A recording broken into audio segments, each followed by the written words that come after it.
слишком большое.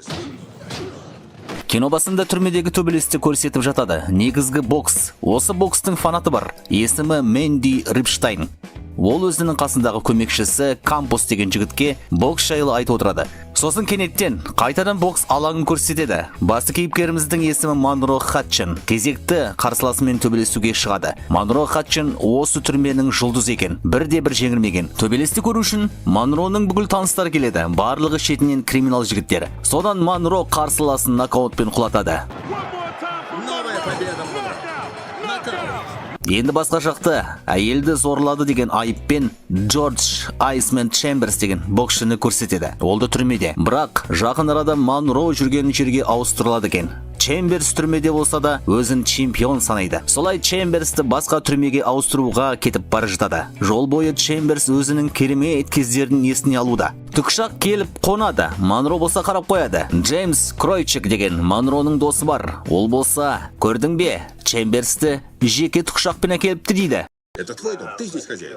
Если бы это был мой дом, я бы мог встать и выйти. Сосын Чемберс түрмедегі қызметкерлердің алдында отырады. Олар Чемберске түрменің тәртібін айтады. Кейін Чемберсті бөлмесіне апарады. Ол жерде Минго Пейс деген жігіт отырады. Солай бір-бірімен танысады. Чемберс кіре салысымен Мингоға әңгіме айта бастайды. Я хочу, чтобы все держались на расстоянии. Қысқасы, мені мазалама дейді. Сосын, сол жерге Мэнди мен Кампус келеді. Мэнди болса Чемберске қарап, мен сенің бір-екі төбелестеріңді көрдім. Жаман емес. Алайда біздің Монроға қарағанда сен әлсіз екенсің дейді. Оған Чемберстің ашуы келіп кетеді. Я задел тебя за живое? Иди к черту. Қасындағы Кампус болса, Чемберсті сабырлыққа шақырып кетіп қалады. Содан түрмедегілер тамақтануға шығады. Чемберс болса Мингоға қарап, Монро дегені қайсы дейді. Минго оған әлгі кепка киген жігіт дейді. Сосын бір жері қышып Чемберс Монроға барып сөзбен тиісе бастайды. Менің кім екенімді білетін шығарсың. Ал сен қанша жыл жеңіп жүрсің дейді. Монро оған бұрылып 10 жыл жеңіп жүрмін дейді. Чемберс оған құтты болсын деп жағынан салып жібереді. Сосын әрі қарай тыңдап ал бала, бұл жерде мен ғана чемпионмын деп мақтанады. Тәртіп бұзған үшін Чемберсті түрме басшыларының алдына шақырады. Бірақ Чемберске бәрібір. Чемберске жағымпазданғаны ма, білмедім, әйтеуір түрме қызметкерлері Монро кінәлі деп шешеді. Оны жеке бөлмеге отырғызып қояды. Екінші күні Чемберс пен Минго далада әңгімелесіп отырады. Бір кезде әр жақтан Джеймс келіп, қалыңыз қалай мистер Чемберс дейді. Что это за козел? Его зовут Жуликом. Держался с Монро. Минго Чемберске бұның кім екенін айтады. Барлығы бұл жігітті жулик деп айтады дейді. Сол кезде Чемберс әлгіні жулик деп шақырады. Сосын қасына жақындап, сен адамдарды ұру білесің ба? Мені ұр дейді. Оған Джеймс, жоқ, батылым бармайды дейді. Чемберс оған, жоқ, қорықпа, ұр, жұртқа Чемберсті ұрдым деп айтасын дейді. Содан, жарайды, сен айтқаннан кейін жасайын деп Чемберсті бір береді. Сосын қуанып кетіп, мәз болып, ренжімейсің ғой дейді. Чемберс оны бір беріп, ұшырып жіберіп, жоқ, ренжімеймін. Монроға айт, бұл жерде мен ғана чемпионмын дейді. Солай кетіп қалады. Кейін Джордж Чемберс пен Минго екеуі асханада жұмыс істеп жүреді. Чемберс болса Мингоға сен не үшін отырдың дейді. Әлгі болса бір байдың Мерседесін ұрладым дейді. Чемберс мақтанып, менде Мерседестің үшеуі бірақ бар дейді. Чемберске бокстағы менеджері сөйлесуге келеді. Ол болса сен бұл жерден шығу керексің, әйтпесе карьераң быт-шыт болады дейді. Дәретханада Чемберске AJ Маркер деген алып жігіт сөзбен тиісіп жатыр еді. Чемберс оны бір соққымен құлатады. Возможно, у тебя слишком большое.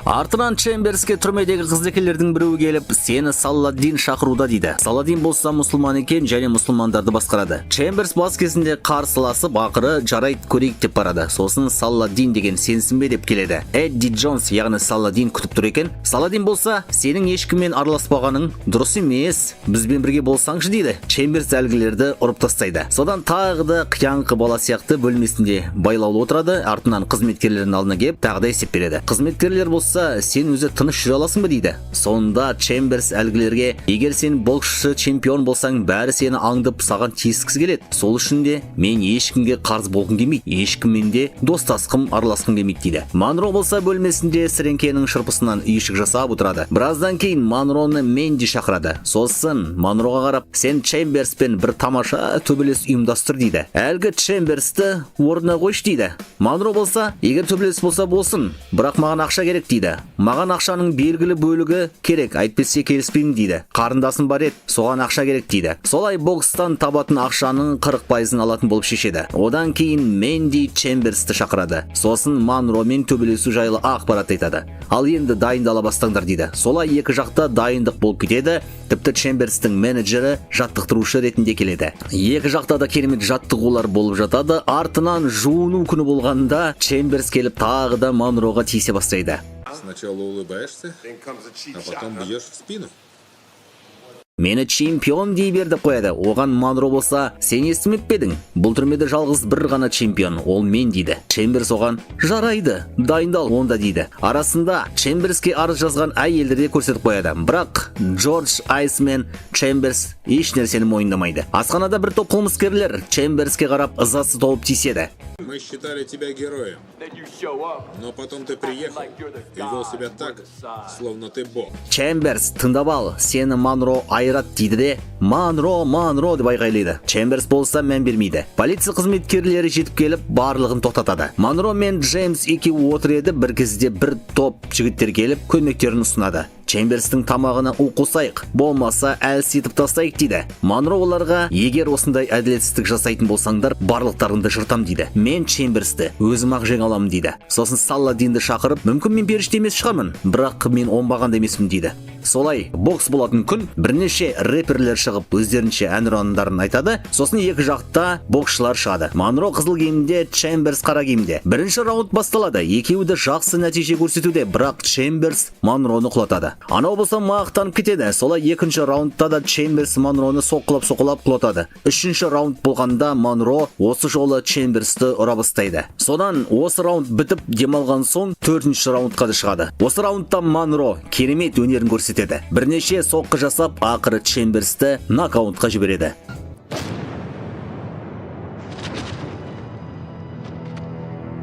Солай жеңіп шығады. Бокс біткен соң 3 аптадан кейін Менди қайтыс болады, ал түрмеден шыққан Джордж Айсмен Чемберс түк болмағандай чемпионмын деп төбелестерге шығып жүреді. Телевизорда соны көрсетуде. Түрмедегілер болса қарап отырып, қалай ғана өзін чемпион деп атайды дейді. Ал Монро болса бөлмесінде отырады, сол баяғы шырпысымен ойнап. Солай кино аяқталады.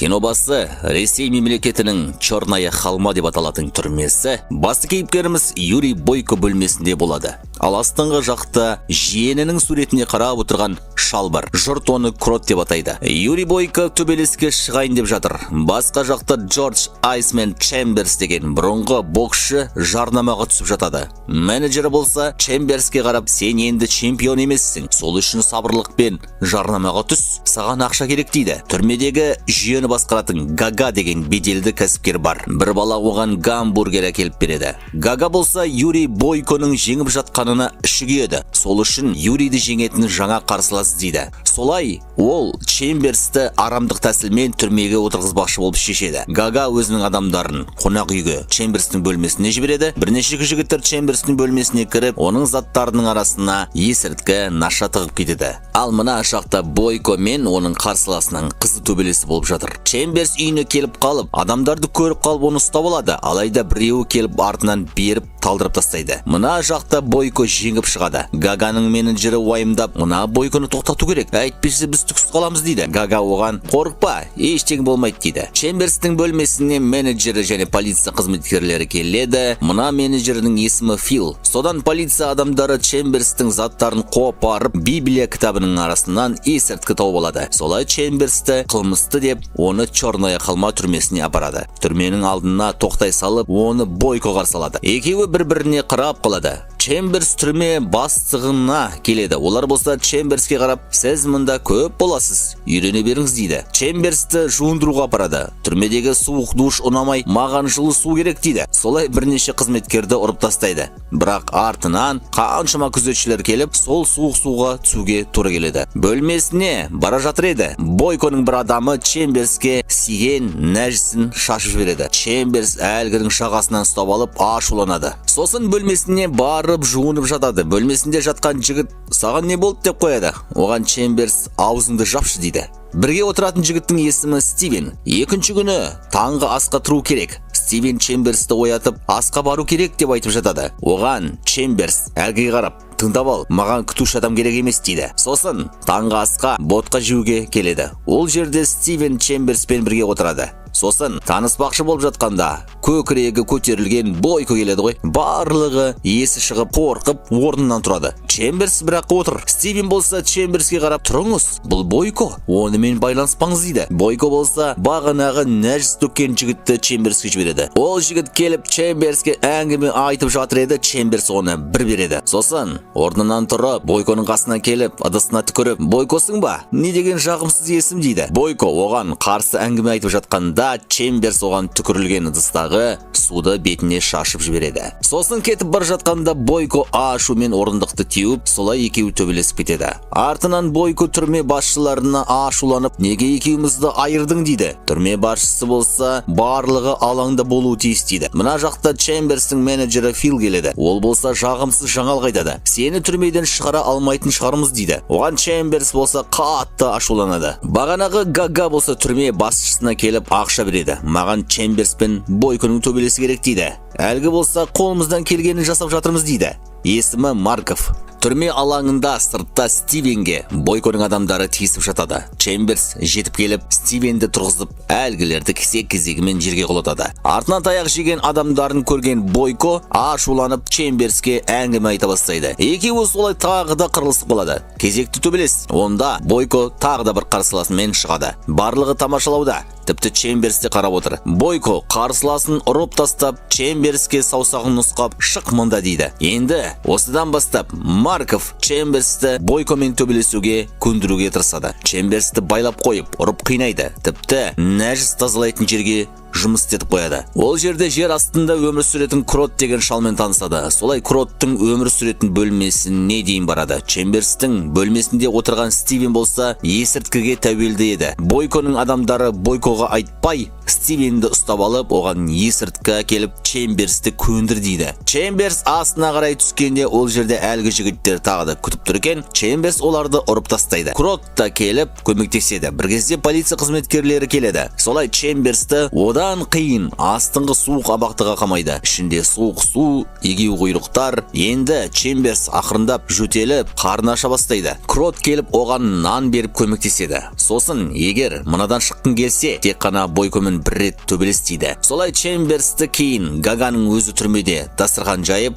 сөйлесуге шақырады. Сөйтсе ақша үшін Чемберстің менеджері де Гагаға жұмыс істеп кеткен екен. Чемберс болса қатты ашулануда. Содан ақыры Чемберс келіседі. Стивен болса Чемберстің қасынан қалмай, сенің көмекшің болайын дейді. Секундант керек қой дейді. Чемберс пен Бойко екеуі ақырын жаттыға бастайды. Солай төбелесетін күн барлығы жиналады. Гага болса мәз. Бойко болса, мен сенің қаруымен ғана ұрамын, тек қана қолмен дейді.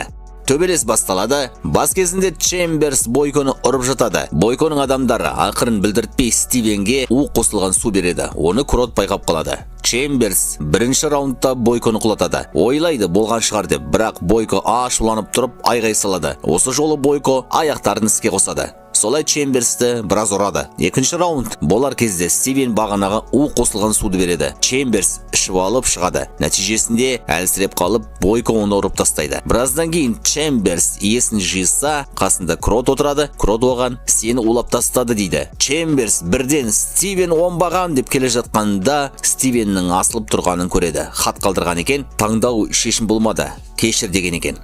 Чемберс ашулы түрде асханада отырған Бойкоға барып, сен сілімтік тұр дейді. Оған Бойко, мен бе сілімтік, сен өзіңе қара деп қояды. Сол кезде Чемберс оған, сен қарсыластарыңды улап, қалайған өзіңді чемпионмын деп атайсың дейді. Бір кезде Марков келеді. Чемберс оған, сен айттың ғой, мен төбелессем босатамын деп едің қайда, енді босат дейді. Оған Марков болса, әй білмеймін дейді. Чемберс оны бір береді. Марков болса, бұны далаға шығарыңдар деп айғайлайды. Ал ол кезде Бойко қарап тұрып бәрін түсініп қояды. Сосын өзінің қасындағы жігіттерден сұрақ алады. Кім менің қарсыласымды улады дейді. Солай кінәлі адамдарды жазалайды. Ал Чемберс болса, сол суық далада қиналып тұрады. Фил болса, ақша деп тоймай тағы да Гагадан ақша сұрап алады. Бірақ артынан Гаганың қасындағы әйел оны атып тастайды. Күн түн өтеді, Чемберс сол қалбы далада. Екінші күні түрмедегі қарапайым адамдар Чемберске көмектеседі. Біреулер киімін, біреулер нан беріп, біреулер сусын береді. Күзеттің адамы Чемберстің киінгенін көріп қалып, дыбыстама береді. Ол жерге Марков келеді де, бұны кім жасаған деп түрмедегілерден сұрақ алады. Бірақ барлығы бірдей көмектескендерін көрсетеді. Марков болса оларға, ондай болса барлықтарыңыз осылай тұрасыздар дейді. Түрмеге Гага келеді. Ол ашуланады. Бірден Чемберсті босатады. Марковқа, неге менің боксшы адамым далада тұр дейді. Солай ұрсады. Сосын Гага Чемберстен кешірім сұрайды. Чемберс болса, Гагаға қарап, мені улап тастады. Бізде келісім болған еді.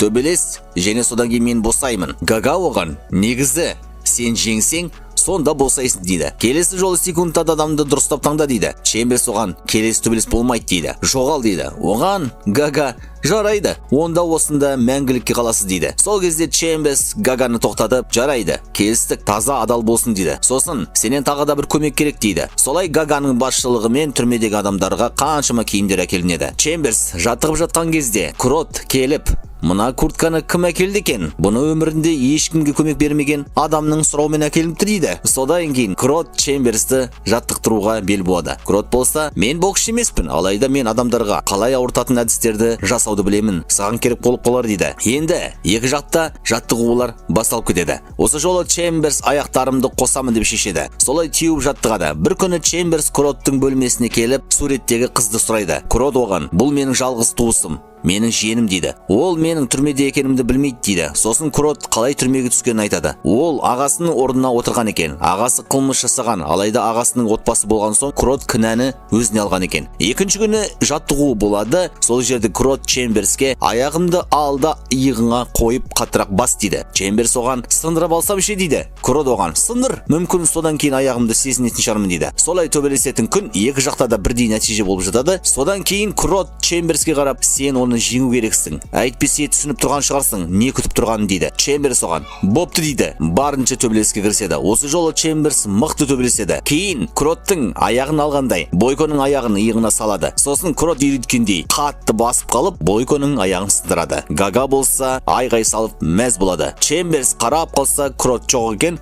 Содан Чемберс босатылады. Сосын ақшалай ұтысалады. Ойланып, сол ақшаны алып, Марковтың бөлмесіне барады. Сосын ақша үшін Кроттың бостандығын сұрайды. Одан кейін Чемберс Кротқа барып, куртка әлі өзіңде ме? Киіп ал, өйткені біз баратын жақ өте суық, және сол жақта бір қыз өзінің көкесінің ағасын күтіп жүр дейді. Солай Чемберс Кротты пойыздың аялдамасына келеді. Бір кезде пойыздан Кроттың жиен қызы түседі. Сосын Крот пен әлгі қыз екеуі бір-біріне жүгіріп құшақтасады. Ал Чемберс оларға қарап тұрып бұрылып кетіп қалады. Солай кино аяқталады. Сонымен сол баяғы Черная Холма түрмесі Бойконың шашы өскен, жағдайы төмендеп кеткен кезінде қандай беделдеді, ал түрмеде жаңа жігіт пайда болады. Владимир Зайков есімі. Гага Зайковтың демеушісі болып кеткен. Алайда Зайков мықты болғанымен, Гага бәрібірде уайымдайтынын айтады. Жолда кетіп бара жатып ақшасын түсіріп алады. Сол кезде еден жуып жүрген Бойконы көреді. Кейін Бойконың бөлмесіне барып, қал жағдайын сұрап, ұсыныс жасайды. Сендей адам бұл жерде отырмау керек. Сені жақсы жаққа ауыстырайын дейді. Оған Бойко, жоқ, керек емес. Одан да мені Зайковпен төбелестір дейді. Гага оған, сен не деп тұрсың? Ақсақ аяғымен сен Зайковты жеңе алмайсың. Тіпті жеңсең де әрі қарай қандай төбелестер бар? Сол мықты палуандармен төбелесесің. Оларды қалай жеңесің дейді. Кешір, көмектесе алмаймын дейді. Әрі қарай Зайковтың тағы бір төбелесі болады. Бойко Гагаға қарап қояды. Содан кейін Бойко сол сынған аяғын жаттықтыра бастайды. Гага болса басқа елдермен келісім жасап отырады. Оның барлығы ақша. Кімнің адамы жеңеді, сол бай болады. Бойко болса болса шашын алып тастайды. Артынан тағы да Зайков қарсыласын жеңіп, мақтанып тұрғанда Бойко оған су шашып жібереді. Ты не настоящий чемпион. Это шутка. Сосын Зайковпен бірге шығамын деп ұмтылады. Гага болса жарайды, рұқсат етіңдер дейді. Бойко денесін шешеді. Не деген дене десеңші? Нағыз шымыр дене. Содан Бойко әлгі Зайковты жеңіп тастайды. Бәрі Бойко деп айғайлайды. Енді Зайковтың орнына басқа түрмедегі палуандармен төбелесу үшін Бойконы жібереді. Түрменің аты Гордон. Ал сол түрмедегі төбелесті көру үшін палуандардың демеушілері келіп жатыр. Солай Бойконы бүкіл жиналып тұрған жерге кіргізеді. Әр жағында Турбо деген жігіт ерекше қарап қалады. Гага болса әлгі Турбоның демеушісімен сөйлесуде. Ана демеуші болса, менің жігітім Турбоны ешкім жеңе алмайды деп қояды. Түрме басшысы бүкіл палуандарды жинап қойып, кезек-кезек танысады. Бүкілі өзінің қайдан келгенін, қандай қылмыс жасағанын айтады. Турбо болса өзінше ғой. Сосын осы жергілікті түрмедегі палуан өзін таныстырады. Рауль Киньонес. Содан бәрі өздерінің бөлмелеріне барады. Демеушілердің арасында әлгі Раульдің демеушісі де келеді. Сосын барлығын дастарханға шақырады. Мына жақта түрме басшысы жігіттерді жұмыс істетуге жібереді. Барлығы ауыр жұмыс істейді. Турбо болса бірден өзінің риза емес екенін білдіреді. Біз не істеп жатырмыз дейді. Бойко оған қарап қалады. Сонда Турбо Бойкоға неге қарадың деп сөзбен ілгіздейді. Бір кезде таудың басында демалып отырған Раульді байқап қалады. Жұмыстан кейін Бойко залға барып жаттығады. Бір кезде Турбо келіп шешініп жаттыға бастайды. Бойко оның денесіндегі суретті байқап қалады. Турбо оған: не болды? Қайда қарап тұрсың? Өзінің жеңіліп қалатынды көріп қалдың ба дейді. Ал әлгі Рауль болса есірткі қабылдайды екен. Одан кейін Раульді жаттығады. Содан бірінші төбелес болады. Бразилия мен Греция шығады. Бразилиялық жігіт капуэра стилімен төбелеседі. Солай сол жігіт қарсыласын жеңіп шығады. Артынан екінші болып ақш пен хорватиялық жігіт Андро Край шығады. ақш ол Турбо. Турбоның демеушісі болса Гагаға қарап қойып көңілін түспесін деп қойды. Бас кезінде Андро Турбоны жақсы ұрып жатады. Сосын Турбо намыстанып кетіп, ақыры Андроны құлатады. Одан кейін Бойко мен франциялық жігіт шығады. Бойконың соққысына мына Турбоның басшысы шошып қарайды. Бойконың қозғалысы шапшаң ғой. Шамалы уақыттың ішінде қарсыласын жеңіп тастайды. Гага болса мақтанып қалады. Артынан колумбиялық жігіт Рауль шығады. Оның қарсыласы кореялық жігіт. Рауль тіпті қарсыласын мазақ қылып, онымен әзілдеседі, онымен ойнайды.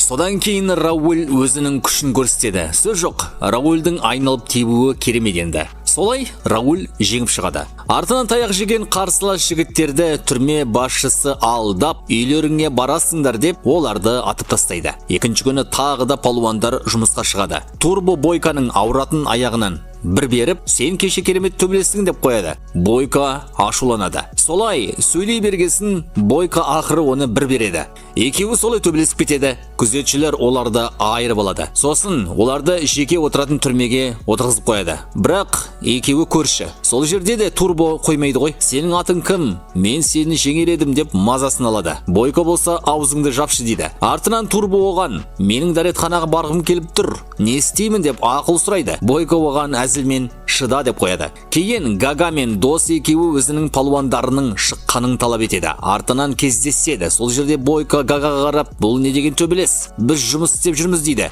Турбо да соны айтып жатады. Содан кейін Гага мен әлгі екеуі түрме басшысына барып: бұл не сұмдық? Неге менің палуаным жұмыс істеп жүр дейді. Содан бағанағы Раульдің демеушісі сол жерде жүреді. Ол аналарға қарап: бұл менің ұйымдастыруым, демек менің айтқаным болады дейді. Сендер барлықтарың бүкіл ақшаларыңды жинап Раульға беріңдер, Раульға салыңдар дейді. Сол кезде осы жерден ең бай адам болып шығасыңдар дейді. Гага болса: ал сен менің палуаным жеңіп шықпайтынына сенімдісің бе дейді. Оған анашал: 100% кепілдік беремін, Рауль жеңеді дейді. Турбоның басшысы бірден палуанын сатып жібереді. Ал жұмыста Бойко мен Турбо бірге жұмыс істеп жүреді. Бір-бірімен дос болып кеткен. Одан кейін бірге асханаға тамақтануға барады, кейін бірге жаттығады.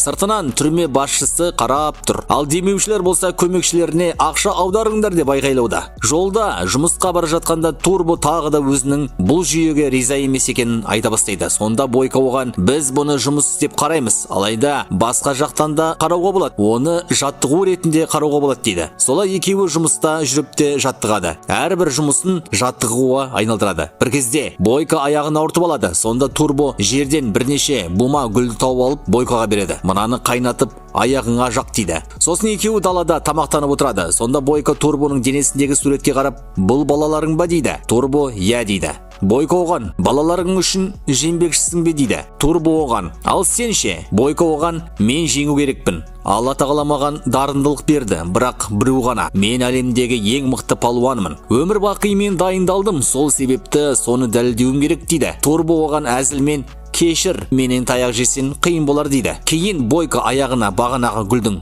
сөлін жағады, жартылай финал болады. Бойко мен бразилиялық жігіт шығады. Екеуі де мықты. Біраз төбелес болған соң Бойко қарсыласын қылқындырып жеңеді. Бейшара бразилиялық жігітті де атып тастайды. Біраздан соң түрме басшысы Турбоны шақырып алып, Бойкоға қарсы қоймақшы болады. Екеуің әрдайым бірге жүреді екенсіңдер деп тиіседі. Турбо оған атылмақшы еді, күзетшілер Турбоны ұрып тастайды. Бойко асханада Турбоның жоқ екенін байқап бөлмесіне барады. Турбо жаралы жатыр. Сосын Бойко жаттығып жатады. Бір кезде Рауль келеді. Кезінде Бойконы естіп едім, бірақ оның аяғын америкалық жігіт сындырып тастапты. Енді Бойко ақсақ екен деп тиіседі. Бойко оған бұрылып, егер мен ақсақ болсам, онда сен кім боласың, мен сені жеңіп тастағанда дейді. Екеуі бір-бірімен шығады, сол үшін жаттыға бастайды. Тағы да жұмысқа баратын кезде Бойко Турбоға қашып кет деп ұсыныс айтады. Олар сені тірі қалдырмайды дейді. Одан кейін жұмыс істеп жатқанда да Бойко тағы да сол сөзді қайталайды. Турбо оған, жоқ, төбелесем, егер жеңіліп қалсам, онда қайтадан еліме барам дейді. Маңайда жүрген бір шал, бұл жерден ешкім тірі қалмайды, бүкілі үнсіз жоғалып кеткен дейді. Бойко Турбо қарап, естідің бе? Сенде таңдау жоқ дейді. Турбо оған, жарайды, жақсы дейді. Бойко шынжырды ұра бастайды. Бір кезде күзетшілер байқап қалып, мыналарға атылады. Бойко мен Турбо солармен төбелесіп, ақыры Турбо қашып кетеді. Сол жерде бір күзетші Бойконы ұрып талдырады. Есін жиса түрме бастығы және бағанағы кәсіпкер. Bir кезде Гага да пайда болады. Бойко ашуланады. Сен де бұларға сатылдың ба дейді. Гага болса, сен мені білесің ғой, мен ақша бар жердемін дейді. Сонымен Бойко мен Раульдің төбелесі басталып кетеді. Раульға ақша салғандар бәрі мәс, ал Гага үнсіз отырады. Екі жақта да мықты төбелес болып жатады. Бір кезде Рауль Бойконы ұра бастайды. Ол жетпегендей, Бойконың ауыратын аяғын ұстап алып, одан сайын ауыртады. Сосын бірнеше рет теуіп, Рауль Бойконы сыртқа ұшырып жібереді. Бойко құлап, есін жиып, маңайда еден жуатын заттарды көріп, өзінің еден жуып жүргенін есіне алады. Содан еден жуатын матаны аяғына байлап алып, қайтадан шығады. Рауль болса, оны мазақтап шапалақ соғып тұрғанда, Бойко әлгіні бірнеше рет соққы арқылы құлатады. Көрермендер енді Бойко да байғалай бастайды. Бойко шабыттанып, ашуланып, Раульді ұра бастайды. Ең соңында екеуі бір-біріне атылғанда, Бойко Раульдің аяғын сындырып тастайды. Бойко жеңгесін бірден Гагаға қарап қалады. А Гага болса, Раульдің басшысына қарап, 100% кепілдік қайда деп ашуланады. Ал Турбоның басшысы болса, түрме басшысына барады. Ол жерге ана шал кіріп қалғанда, шалды атып тастайды. Бірақ түрме басшысы артынан әлгіні атып түсіреді. Сосын түрме басшысы Бойко отырған жерге келіп, керемет дейді. Алайда сен бостандықпен шыға алмайсың. Қайтадан өзіңнің түрмеңе барасың. Сенің досың қашып кетті. Біз таба алмадық оны. Соның қашқанына сен кінәлісің дейді. Бойко болса, маған бәрібір жасау керек нәрсені жасадым дейді. Түрме басшысы күзетшілерімен Бойконы шекара маңайына түсіріп, артынан Бойконы өлтірмек болады. Бір кезде әр жақтан оқ атып Турбо жетіп келеді. Сосын Бойконы босатады. Сөйтсе әр жағында Гага күтіп отыр екен. Гага Бойкоға ақша беріп, бұл сенің үлесің. Мен бүкіл ақшамды саған салдым. Ал сен ақсақ болсаң, аяқсыз болсаң да бәрібірде ең мықты палуансың. Қалай жағдайың? Сен енді бостандықтасың дейді. Бойко болса Турбоға қарап, сен Гагамен келістің бе? Енді балаларыңа барасың ба дейді. Сосын көлікті тоқтатуын сұрайды. Көлік тоқтап, Турбо Бойкоға рахметін айтады. Сол жерде Бойко өзінің есімін айтады. Қоштасып болып, Турбо мен Гага кетіп қалады. Ал Бойко болса, босағаны үшін жүзінде күлкі пайда болып, әр қарай жүгіріп бара жатады. Солай кино аяқталады.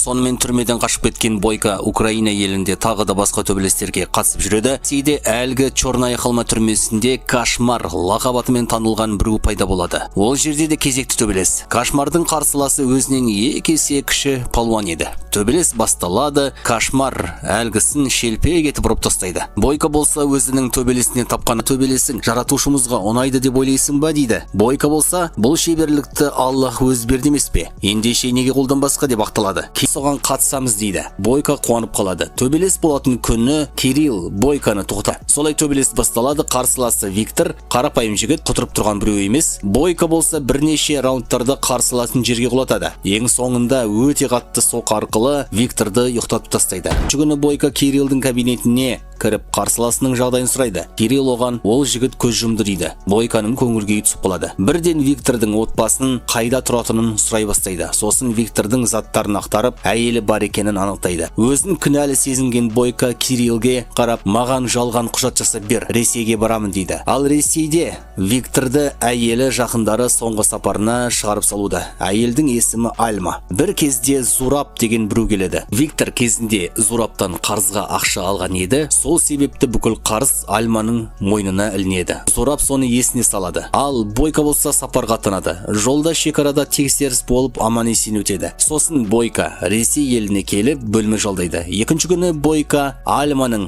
жұмыс істейтін орнына барады. Бірақ шамалы уақыттан кейін бір джип көлігі келіп Альманы алып кетеді. Бойка артынан еріп барса төбелес болатын клуб екен. Ол жерде жергілікті Игорь деген палуан бар екен. Ал Зураб болса сол Игорьдің басшысы. Игорь қарсыласын жеңіп, мен ең мықтымын деп жатады. Бойка оған қарап, деп қалады. Бойка бір кезде маңайын қарап Альманы байқап қалады. Альма да бұрылып қарайды. Бойка Альманың қасына келіп, сөйлесе аламыз ба деп еді. Бір кезде Зурабтың оң қолы Слава дегені келеді. Слава болса Бойканы сыртқа шығарып кет дейді. Бірақ Бойка ана жігіттерін бәрін құлатып тастайды. Мына жақтан шапалақ соғып Альмаға келгенін айтады. Алайда Зураб Бойкаға қарап, бұл менің қалам, бұл менің клубым. Альма да менікі. Ал енді көзіме көрінбей кет осы жерден дейді. Екінші күні Бойка Альманы көреді. Екеуі жекеше сөйлесіп, Бойка қалтасынан Виктордың затын алып шығады. Альма болса, сен Викторды қайдан білдің? Соңғы төбелесін көріп пе едің дейді. Сонда Бойка жүрегі қысылып, Виктордың қарсыласы болғанын айтады. Қайтып кінәмді шая аламын дейді.